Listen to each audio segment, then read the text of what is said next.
Assalamualaikum warahmatullahi wabarakatuh. Kami dari kelompok 5 MSDM yang beranggotakan Putri Faradila, Idatul Uliadian Pratiwi, Afida Anas, dan Aulia Khosyira Madanisa akan menerangkan mengenai skill yang harus dimiliki oleh HR.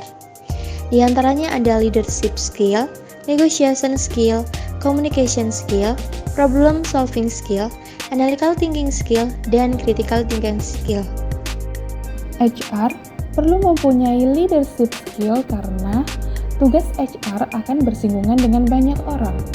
Leadership skill sangat diperlukan untuk dapat membuat keputusan dengan penilaian cepat dan mengetahui kapan harus berkonsultasi dengan orang lain. Sebagian besar keputusan bisnis akan mempengaruhi karyawan secara langsung. Oleh karena itu, HR perlu membuat keputusan dengan matang. Selain itu, leadership skill juga akan membantu HR untuk dapat memiliki fleksibilitas untuk merencanakan dan merangkul perubahan. Perlu kalian semua ketahui, HR perlu mempunyai negotiation skill. Pada saat di lapangan kerja, fungsi utama negosiasi adalah menyelesaikan konflik. Ada beberapa hal penting yang diperlukan pada negotiation skill, yaitu mempunyai kepercayaan diri, mampu menghargai lawan bicara, mampu mengontrol emosi, sehingga dapat menemukan kesepakatan yang menguntungkan kedua belah pihak. Skill selanjutnya yang harus dimiliki HR adalah keterampilan berkomunikasi atau communication skill. Klein 2006 menyatakan bahwa keterampilan interpersonal terdiri dari berbagai keterampilan dan kompetensi sosial, seperti tatap muka komunikasi, keterampilan hubungan manusia, dan keterampilan soft skill.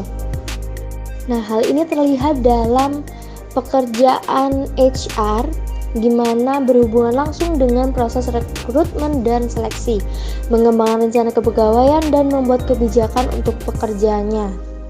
Nah, HR yang baik juga diharapkan memiliki lintas budaya komunikasi yang baik juga. Untuk organisasi cenderung memiliki orang-orang dari berbagai latar belakang budaya yang bekerja untuk mereka. Skill selanjutnya yang harus dimiliki HR adalah problem solving. Problem solving sendiri merupakan kategori soft skill yang kemampuan ini sebenarnya dapat diasah layaknya mempelajari menjadi hard skill. Seorang HR atau perekrut perlu memahami tentang problem solving skill agar dapat mencari kandidat dengan skill tepat atau menumbuhkan skill karyawan. Nah, problem solving sendiri itu kemampuan mengidentifikasi dan menemukan solusi yang efektif untuk mengatasi masalah atau melakukan decision making ketika dihadapkan dengan kondisi yang sulit.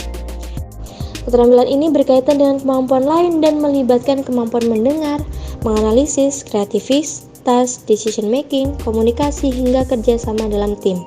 Beberapa fungsi dan manfaat problem solving skill dalam lingkungan kerja untuk HR. Yang pertama ada time management yang baik, memprioritaskan dan melaksanakan strategi, think of the box, manajemen risk, masih banyak lagi. Analytical thinking atau berpikir secara analisis. Chicago State University mendefinisikan pemikiran analisis sebagai kemampuan untuk mengidentifikasi dan mendefinisikan masalah, mengekstrak fakta kunci dari informasi yang disajikan, dan menggunakannya untuk mengembangkan solusi yang bisa diterapkan. Pemikir analisis dapat terlihat dalam beberapa macam berikut. Yang pertama, mengumpulkan data. Yang kedua, mengekstrak informasi yang relevan. Yang ketiga, memeriksa masalah secara kritis dengan memecahnya.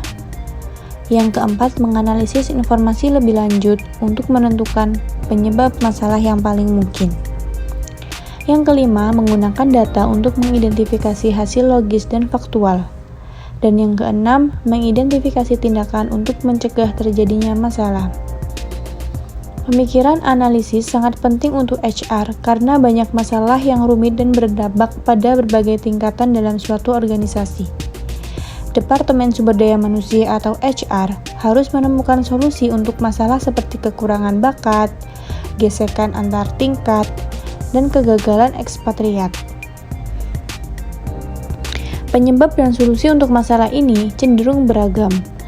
Dengan menggunakan pemikiran analisis, profesional SDM atau HR mencapai solusi berbasis data seperti tingkatan pendekatan terhadap tantangan sumber daya manusia dan mengkolaborasikan tujuan sumber daya manusia dengan tujuan bisnis. Critical thinking. Critical thinking atau berpikir secara kritis yaitu bereaksi dengan evaluasi sistematis terhadap apa yang telah didengar atau diobservasi. Hal ini memerlukan sejumlah keterampilan dan sikap. Keterampilan dan sikap ini dibangun di sekitar serangkaian pertanyaan kritis. Pertanyaan kritis memberikan stimulus dan arah bagi pemikiran kritis kita. Mereka mendorong kita maju menuju pencarian yang terus-menerus, berkelanjutan untuk pendapat, keputusan, atau penilaian yang lebih baik. Kemampuan berpikir kritis atau critical thinking sangat signifikan dalam konteks sumber daya manusia. Berikut beberapa keterampilan berpikir kritis yang harus dimiliki oleh seorang praktisi HR. Yang pertama, in-depth analysis.